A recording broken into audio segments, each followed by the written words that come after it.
Plain latch vs Deadlatch vs Deadbolt. This is a plain latch. It can be shimmed with a credit card.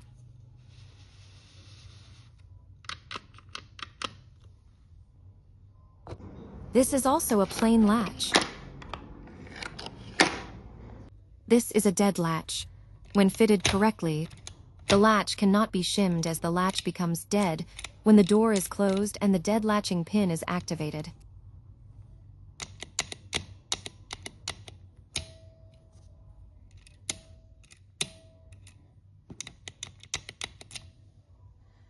This is also a dead latch.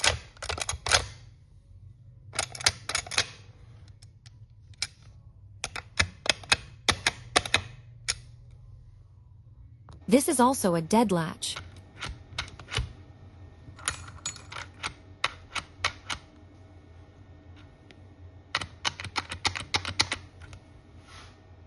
This is a deadbolt.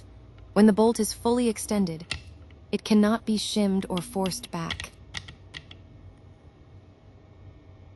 This is also a deadbolt.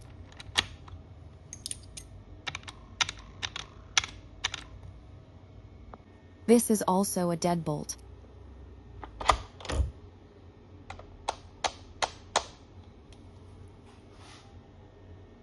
Now you know the difference between a plain latch, a dead latch, and a deadbolt. This information will help when checking if a lock meets minimum standards. Please share this educational video with your business network, family, and friends.